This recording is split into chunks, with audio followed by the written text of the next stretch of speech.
Salut à toutes et à tous, ravi de vous retrouver pour une deuxième saison de votre magazine Afrique Mag, avec toujours deux parties, l'une consacrée au reportage et l'autre réservée à notre invité. Et aujourd'hui, nous aurons le plaisir de recevoir Monsieur Mohamed Yahyaoui.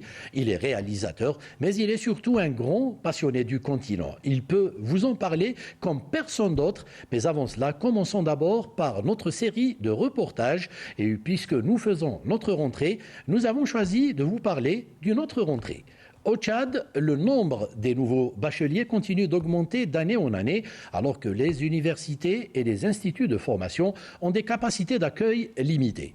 Pour la rentrée académique de cette année, près de 60 000 nouveaux bacheliers viennent s'ajouter aux anciens qui peinent déjà à s'inscrire. Environ 58 000 nouveaux bacheliers tchadiens espèrent intégrer les universités. Un nombre impressionnant qui pose le problème de l'accueil et de l'orientation de ces futurs étudiants dans les structures de formation publiques et privées. Pour accompagner ces jeunes dans leur choix de filière de formation en liaison avec l'emploi, la société civile leur vient en aide à travers l'organisation d'un salon de l'excellence et de l'orientation des nouveaux bacheliers. C'est tous les centres de ces salons qui portent sur le capital humain et dont l'éducation, la formation, la recherche et l'innovation figurent parmi les composantes majeures. Voilà pourquoi je me réjouis du thème retenu cette année par notre association Construire l'avenir et sauver notre système éducatif. Ce salon est mis en place pour promouvoir l'excellence et orienter les nouveaux bacheliers et bachelières dans le domaine d'études qui leur permettront d'accéder facilement au marché de l'emploi. Pour trouver une filière de formation qui répond à leur profil, certains nouveaux bacheliers font le tour des universités pour espérer s'inscrire à temps, mais sans succès. C'est le cas de Torna Roland Gariam, qui n'a pas pu décrocher son admission pour une filière en informatique alors qu'elle a eu son bac avec mention bien. Grâce au Salon de l'excellence et de l'orientation, elle a été primée pour ses efforts au baccalauréat et a obtenu de l'aide pour son inscription à l'université. Avec les orientations du salon, j'ai finalement décidé pour faire la communication. Il faut d'abord, ils ont parlé des choses techniques, des choses qui sont à la portée de nos jours. Donc j'ai choisi de faire la communication et j'espère vraiment aller de l'avant dans ce domaine. Alors que les autorités encouragent les nouveaux bacheliers à intégrer les entités nationales de formation, une course contre la montre est engagée par les universités pour se préparer à accueillir les futurs étudiants, mais surtout à prévenir le surpeuplement des campus. La Côte d'Ivoire intensifie ses efforts pour lutter contre le paludisme en utilisant des drones dans la lutte antivectorielle. Cette approche novatrice vise à réduire la transmission de la maladie dans les régions fortement touchées. L'utilisation des drones constitue l'une des innovations appliquées dans la lutte contre le paludisme. En 2022, elle s'est avérée fructueuse et en 2023, le gouvernement poursuit cette stratégie en ciblant spécifiquement les eaux stagnantes proches des habitations telles que les rizières, les bas-fonds et les zones marécageuses. Tenue aux encablures de l'université Félix Houphouët-Boigny de Cocody, cette opération de pulvérisation d'insecticides par drone est conjointement conduite par l'Institut national de l'hygiène publique, INHP, et le Programme national de lutte contre le paludisme, PNLP. C'est un larvicide. Ce produit qu'on a utilisé, c'est comme le produit qu'on utilise pour faire la fumigation. Ce n'est pas nocif pour la population, mais c'est nocif pour seulement que le moustique. Avec 10 jours à 2 semaines, son efficacité. Pour le directeur général de l'INHP, le ministère de la Santé, de l'hygiène publique et de la couverture maladie universelle, sur instruction du gouvernement, fait sa part dans la lutte contre cette 6e épidémie de la dengue qui enregistre 92 cas et 2 morts déplorés. Il revient aux populations de s'impliquer pour la réussite de la stratégie mise en place. Il a besoin d'eau pour pouvoir pondre ses œufs. Donc s'il trouve l'eau quelque part, il faut qu'il aille pour pondre ses œufs. Et il a besoin de sang pour la maturation de ses œufs. Donc s'il n'y a pas ces deux éléments, le moustique n'existe pas. Et si le moustique n'existe pas, évidemment la dengue n'existera pas, le paludisme n'existera pas. C'est tout simple. Donc on demande à la population d'éliminer tous ces endroits qui vont contribuer à la ponte des œufs des moustiques qui vont devenir moustiques adultes plus tard. Ces dispositions préventives sont appréciées par les riverains. Ce que le gouvernement fait, c'est une très bonne chose. Nous aussi, étant la population, nous aussi, on va aider le gouvernement à pouvoir éradiquer ce mal-là. J'ai entendu parler de la dengue, ça m'inquiète même. On va aussi sensibiliser les gens à désherber aux alentours des maisons, rendre l'environnement propre. Cela peut vraiment nous aider. La Côte d'Ivoire s'est dotée de 3 drones, dont un spécialisé dans la cartographie pour repérer les gîtes lavaires inaccessibles par les moyens traditionnels. L'épandage des larvicides par drone va s'étendre à d'autres communes du pays. Autrefois considérée comme l'une des plus belles baies au monde, la baie de Han à Dakar a atteint une situation de dégradation avancée en raison du rejet de déchets industriels et domestiques. Les populations riveraines de la baie, particulièrement les enfants, sont sortis pour nettoyer le site, une manière pour les initiateurs de cette opération de sensibiliser ces jeunes sur la problématique de la baie de Han. Plusieurs kilomètres ont ainsi été nettoyés. Lamine Touré. Cette problématique environnementale. On ne peut pas avoir 718 km de côte et chaque côte soit une baie de Han bis. Parce que la pollution de la baie de Han est célèbre dans le monde. Mais c'est les mêmes phénomènes que nous retrouvons aujourd'hui à Thiaroye, à Bargny, à Rufisque et à Ndayane. Parce qu'avec le développement de la ville, nous avons beaucoup de plastique en mer aujourd'hui. Et en cas de tempête, nous avons tout ce plastique dehors. Et ce plastique se fragmente en microplastiques qui flottent sur l'océan et qui peut être mangé par les poissons et finir dans la chaîne alimentaire. Pour le coordonnateur du réseau des associations riveraines de la baie de Han, il faut s'inscrire dans le long terme en visant particulièrement les enfants. Nous privilégions l'encadrement, la sensibilisation et l'exemple par l'action. Nettoyant en mobilisant les enfants, à qui nous donnons une classe écologique, pour parler du péril plastique, pour parler des changements climatiques, pour parler de l'avancée de la mer et parler de l'importance d'une aire marine protégée dans des villages de pêcheurs. La baie de Han fait partie du domaine maritime, autrement dit de la compétence de l'État. Malgré cela, les collectivités territoriales apportent leur soutien. C'est le cas de la ville de Dakar. Nous avons mis à disposition des équipements et nos équipes aussi de la ville de Dakar sont ici sur place pour aider les populations, pour les encourager et surtout aussi pour discuter avec les enfants. Parce que quand on parle de développement durable, on parle de génération future. Et l'éducation environnementale, comme l'a souligné M. Mbakesek, c'est par là que ça commence. Parce que nous, on grandit déjà avec des pratiques.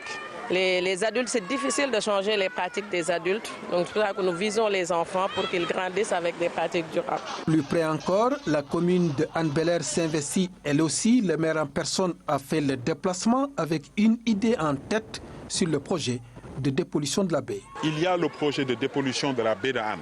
Le projet de dépollution de la baie de Han ne prend en compte que les déchets liquides. Et c'est un projet que pilote l'ONAS, l'Office national de l'assainissement du Sénégal. À quelques centaines de mètres d'ici, vous allez voir le canal 6. Toutes les entreprises qui sont connectées clandestinement déversent vers la baie. Et c'est pour ça que vous avez une plage de couleur à peu près noirâtre. Vous vous rapprochez du canal, vous allez voir que la couleur du sable, de l'eau change, ce qui est une catastrophe. Et ce projet prend en compte l'assèchement total de ce canal. Mais aujourd'hui, notre préoccupation, et j'ai eu à faire un plaidoyer à l'Assemblée devant le ministre de l'Environnement pour le traitement des déchets solides. Il y a des rejets de la mer, il faut qu'on les prenne en compte. Il y a effectivement un projet de restructuration qui nous a permis de requalifier le quartier de Yarar, de restructurer le quartier de Yarar, mais faire en sorte que les populations n'aient plus besoin de déposer les déchets ménagers au niveau de la plage. Ces déchets solides sont essentiellement constitués de plastique à usage unique et pourtant une loi interdisant cette matière est en vigueur dans le pays. Nous avons 7 types de plastique, mais le plastique qui nous fatigue le plus, c'est le plastique à usage unique qu'on donne au marché et dans les commerces, qu'on boit avec les sachets d'eau, etc. C'est ce plastique qui tapit le fond de l'océan. Il est presque irrécupérable dans la baie de Han. Il y a eu 2 lois sur le plastique, la loi de 2015 et la loi de 2020. Mais nous notons presque un échec parce que les populations ne sont pas appropriées la loi. Nous avons même une nouvelle mouture du code de l'environnement qui va plus profond sur l'exploitation du pétrole et du gaz, qui va plus profondément sur l'utilisation des plastiques. Donc il appartient aux communautés de faire comme dans les pays de l'Afrique de l'Est, de changer l'utilisation du plastique par du papier biodégradable. Après ce travail de nettoiement, le site en question sera valorisé à travers des activités de loisirs. Déjà, plusieurs terrains de football sont aménagés dans ce sens. Partons à présent au Cameroun et plus précisément à Ebodjie, ce petit village situé à une 50aine de kilomètres au sud de Kribi, sur la route de Kompo qui longe la côte. Le village a été rendu célèbre dans la région par les tortues marines autour desquelles gravite une activité d'écotourisme soutenue par le WWF, le Fonds mondial pour la vie sauvage. Ebodjie a été choisi comme site de protection des tortues marines. Un comité de tourisme a été créé. Il consulte la population sur toutes les décisions relatives au développement de cette activité. Petit village écotouristique d'environ 1000 habitants dans le département de l'Océan. Sur ces plages rocheuses et sablonneuses se vit depuis des décennies une histoire d'amour hors du commun entre l'homme et les tortues marines. Ces reptiles menacés d'extinction sont presque vénérés ici, tout un symbole pour les peuples Yassa vivant sur cette bande côtière. Les tortues sont nos frères, c'est nos enfants. Nous avons même un rocher tortue. Ce rocher, c'est pas taillé par les mains des hommes. Nous l'avons trouvé sur place. 4 espèces de tortues vivent sur cette façade maritime. Les tortues olivâtres et luttes viennent pondre chaque année entre octobre et avril. Les autres, imbriquées et vertes, arrivent davantage sur la plage pour s'alimenter. Un spectacle fascinant qui attire chaque année des centaines de touristes et chercheurs du monde entier. C'est quelque chose qu'au Canada, on n'a pas la chance de voir, donc c'est un animal qui est nouveau pour nous. Puis c'est bien aussi de les voir, de savoir que quand les pêcheurs les attrapent, les remettent à la mer au lieu de les tuer pour faire du braconnage. Le braconnage, voilà qui fait perdre le sommeil aux amoureux des tortues marines d'Ebodjie. Divers groupes d'action travaillent activement pour les protéger avec le soutien des populations locales. Ce musée est un fleuron de cette bataille pour la survie de l'espèce. Le musée ici nous sert de présenter exactement la valeur qu'a la tortue. C'est-à-dire purement d'abord dans le cadre scientifique, et non seulement dans le cadre scientifique, écotouristique aussi, et même sur le plan culturel. Stopper le braconnage et la pollution plastique, également dangereuse pour ces animaux, le combat sans relâche des habitants d'Ebodjie, décidés à sauver ce qu'ils ont de plus précieux, les tortues marines. Pour terminer cette première partie de ce magazine, nous vous proposons un portrait, celui de Sylvie Astonko, cette femme chauffeur de taxi qui s'est imposée par sa compétence dans un domaine jusque-là réservé aux hommes. Un exemple dans le contexte particulier des régions sahéliennes du nord et de l'extrême nord du Cameroun, où le nombre de femmes ayant accès à l'éducation ou à l'exercice d'une profession reste faible. Reportage signé Iya Hacham. Sylvie Astanko démarre sa journée de travail après avoir fait des derniers réglages pour s'assurer de l'état de santé du véhicule. Quand je viens le matin, je regarde mon radiateur. Il est plein. Le niveau d'huile. C'est bon. Je regarde en bas si le moteur n'a pas coulé. L'unique femme chauffeur dans cette organisation internationale se donne les moyens pour être irréprochable au volant. En matière de conduite, c'est pas facile. Donc il faut être concentré. J'ai le permis A, j'ai le permis B, j'ai le C et j'ai le D. Sylvie Astanko s'appuie sur sa compétence pour convaincre ceux qui sont tentés de penser que la conduite est la chasse gardée des hommes. Ils se disent que la femme ne peut rien, la femme est faible. Mais il y a les femmes qui dépassent aussi les hommes. Pour ses collègues qui l'ont côtoyée depuis 4 mois déjà, elle est une perle rare. Elle est toujours souriante et elle fait son travail avec beaucoup de gaieté, beaucoup de joie et ça donne une certaine ambiance dans le groupe. Elle fait tous les voyages, les mêmes missions que les hommes, avec sa touche féminine.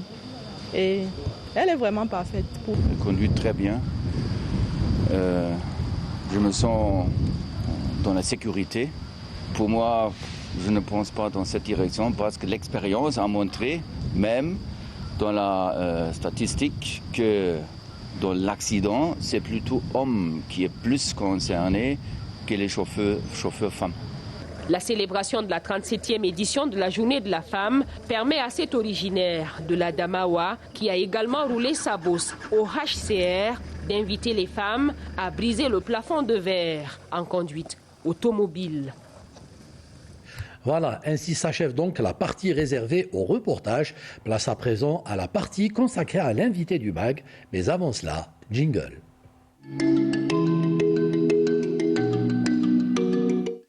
Et nous avons le plaisir de recevoir, comme annoncé déjà, M. Mohamed Yahyaoui. Il est réalisateur, il est aussi journaliste, mais il est là juste parce que c'est un grand passionné de l'Afrique. Il va nous en parler, mais avant cela, permettez-moi de vous dire bonsoir et merci d'avoir accepté notre invitation pour ce premier numéro de cette deuxième saison. M. Mohamed Yahyaoui, bonsoir.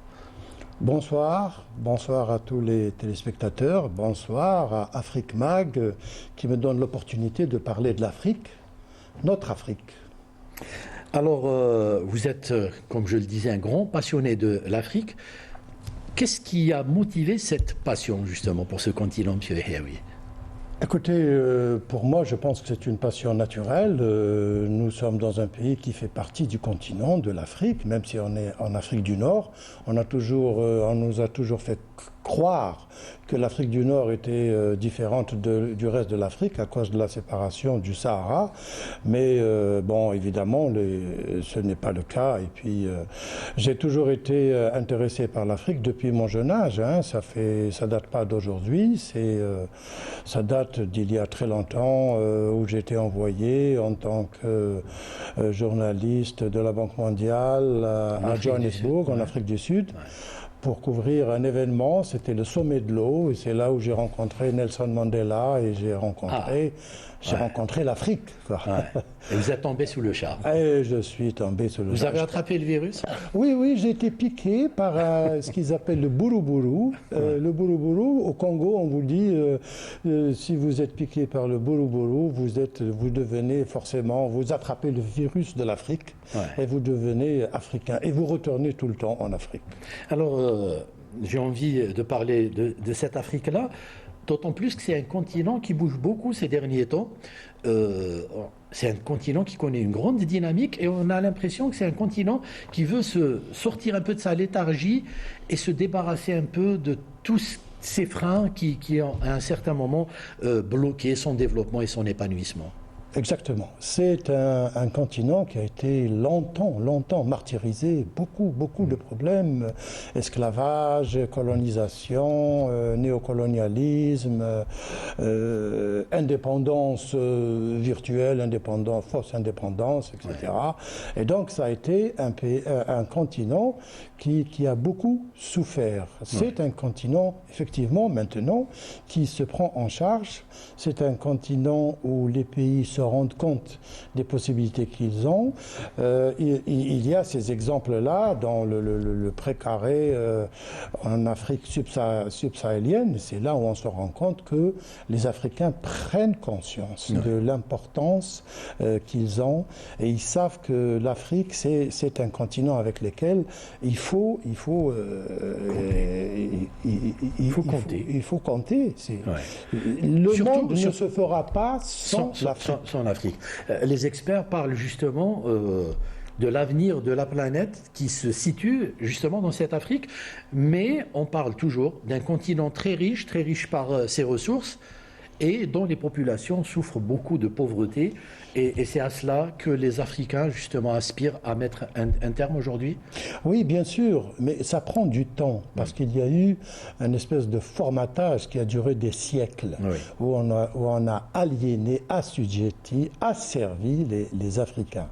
Heureusement, même s'il y a des pandémies, des maladies, du sous-développement, de la pauvreté, de l'illettrisme, maintenant, les Africains, tout au long de mes voyages, je m'en rends compte, parce que je discute avec mes amis africains, c'est qu'on se rend compte que rien ne se fera sans l'Afrique. L'Afrique est très riche. Ça, c'est important. Oui. Et c'est le continent qui n'a besoin d'aucune ressource pour se développer, contrairement aux autres continents, aux autres pays qui doivent partir très loin pour importer, pour ramener la matière première. Vous parlez de ressources et j'ai envie de rebondir là-dessus, M.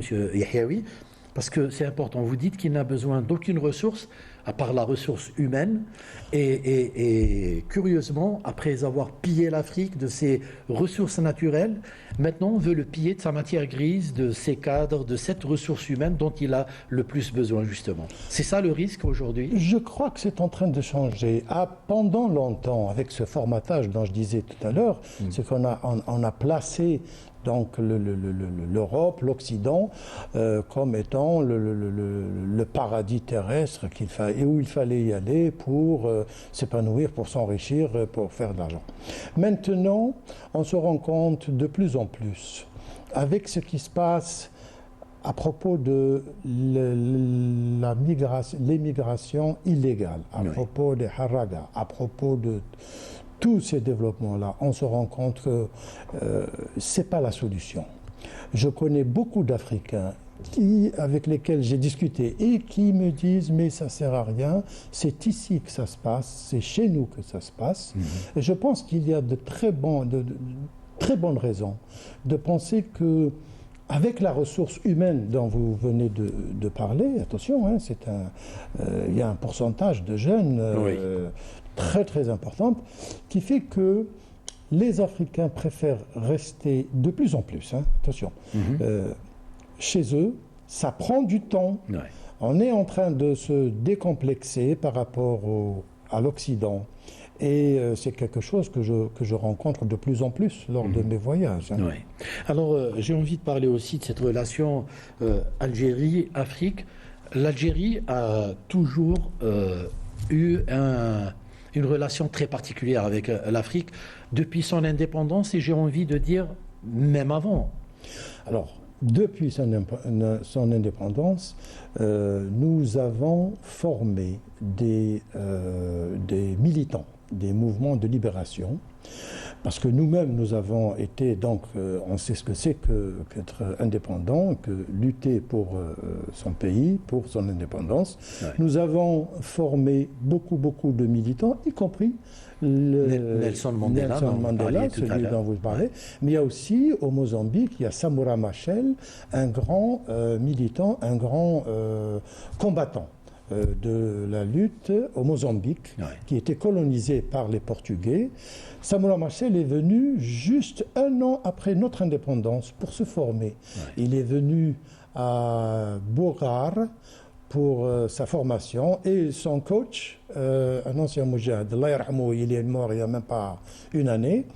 Et lui, quand Samora Machel est revenu au Mozambique, eh bien, il y a eu donc un mouvement de libération nationale et il est devenu président à l'indépendance. Ouais. Et quand les Algériens arrivaient chez lui, il leur disait « Welcome home, vous êtes chez vous, vous êtes ici, nous vous admirons. » Tout comme Nelson Mandela qui a réservé son premier voyage à l'extérieur de son pays, à l'Algérie, parce qu'il n'a pas oublié justement la formation qu'il a reçue ici à Alger. Alger qui avait cette réputation d'être la Mecque des révolutionnaires. La Mecque des révolutionnaires, voilà. Où il y avait tous les dirigeants des mouvements de libération nationale, africaine en particulier, mais aussi sud-américaine, cubaine, etc. Il y en avait beaucoup.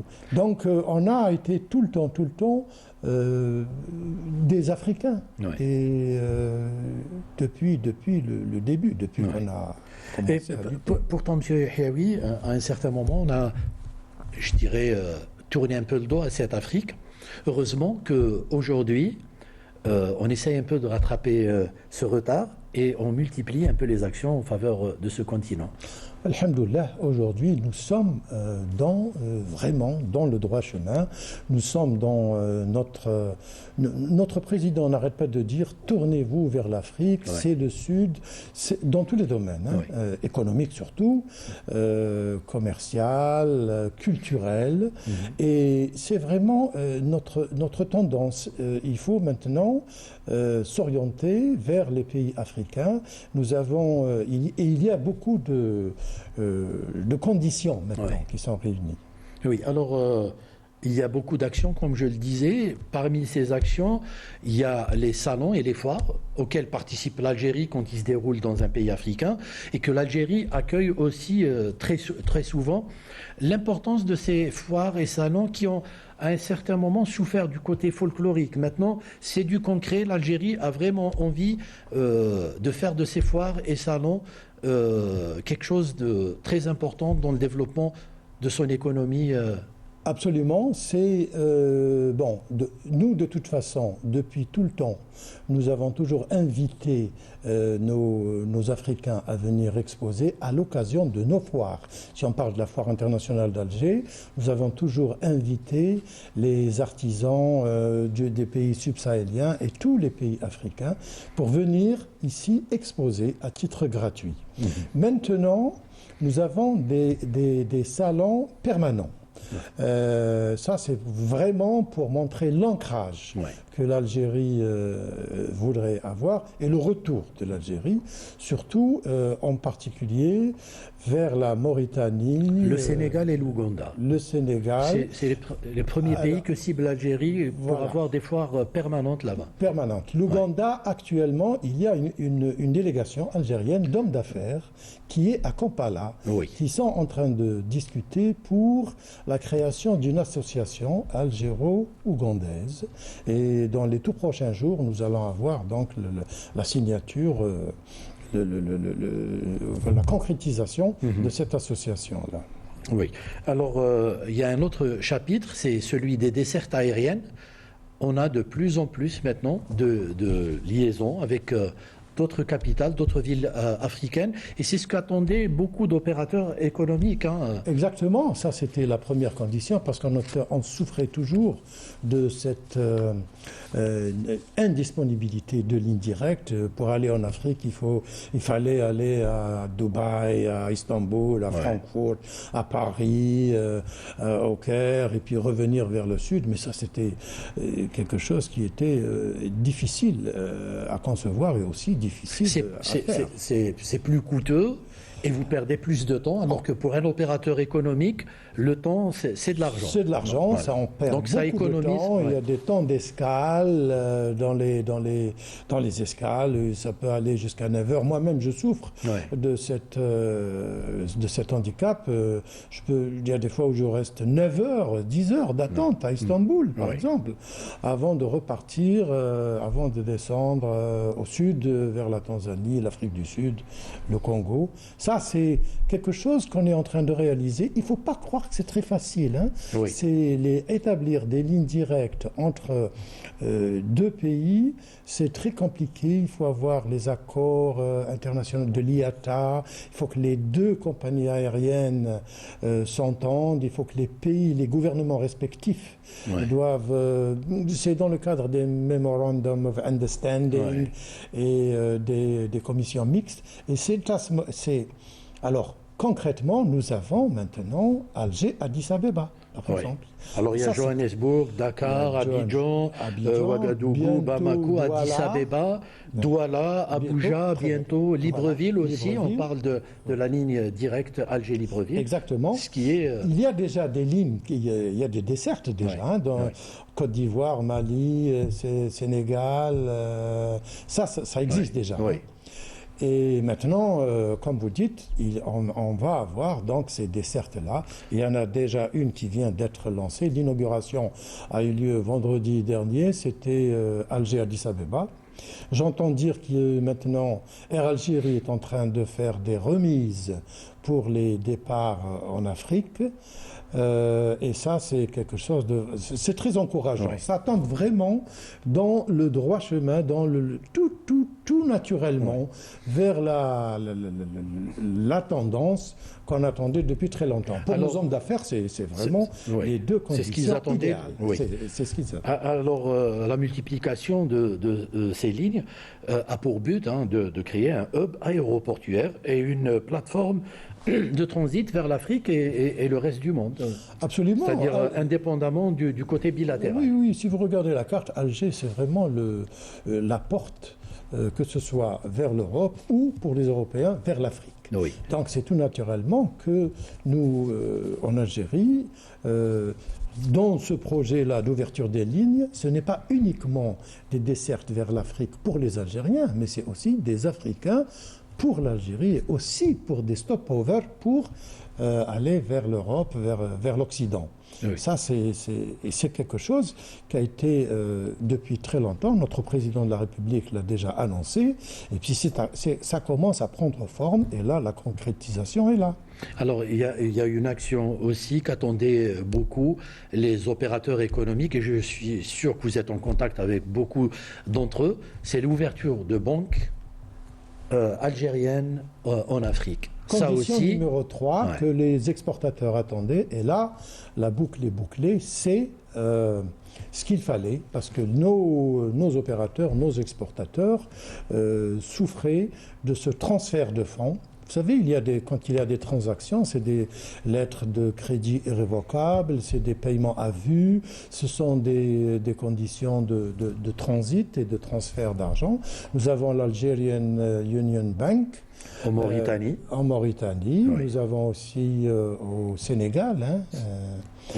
Alors, au Sénégal, c'est Algerian Bank of Sénégal, ABS. Voilà. ABS. Ouais. Donc, ça, c'est une excellente opportunité pour nos exportateurs. On attend, il va y avoir beaucoup plus. Il va y avoir un grand volume d'échanges économiques. Il y a aussi la zone, la ZLECAf. Oui. Alors, vous nous parliez justement de cette opportunité aussi. Oui, l'Algérie a été la première à ratifier et il n'y a même pas une semaine de cela, nous avons commencé notre sensibilisation, notre campagne d'explication de cette ZLECAf. Cette zone de libre-échange.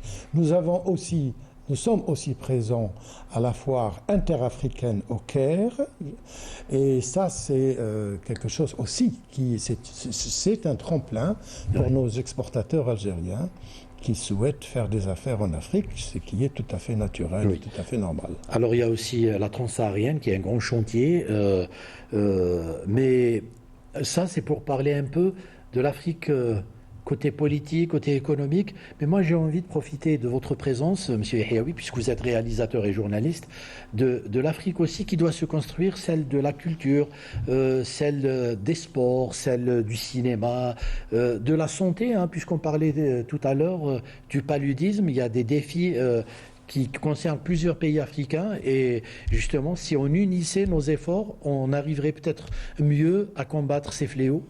Bien sûr. C'est toujours à l'unisson que nous devons combattre ces fléaux.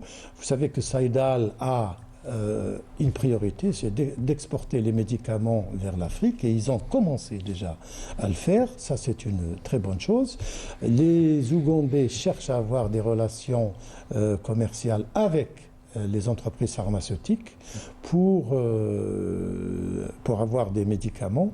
Et donc, c'est un domaine qui est très intéressant pour nous, parce que nous cherchons à contribuer à l'amélioration des niveaux de vie des Africains. Oui. Ça, c'est un domaine bien particulier. Et pour ce qui est des autres domaines, on cherche à être présent, et on le sera présent. Ça, c'est inévitable. Nous parlions tout à l'heure de la ressource humaine, de ces cadres dont l'Afrique a besoin pour se construire. Et l'Algérie a toujours ouvert ses portes aux étudiants africains. Il y en a beaucoup à travers des bourses qui sont octroyées. 14 000 étudiants avant le Covid. Je crois qu'il y en a maintenant à peu près 68 000 en Algérie, dans les différents domaines. Oui. tous avec une bourse algérienne. Donc, c'est très important. Et ça, c'est un capital qu'on a tendance à oublier. Quelquefois, moi, quand je suis dans ces pays-là, on me le rappelle. On me dit, attention, vous, les Algériens, je rencontre, par exemple, des grands responsables dans le domaine culturel. Moi, je cite un exemple, le directeur du musée national de Dar es Salaam. Je parlais en anglais avec lui pendant très longtemps, et puis à un moment, il me parle avec l'accent algérien, Benderja, avec l'accent.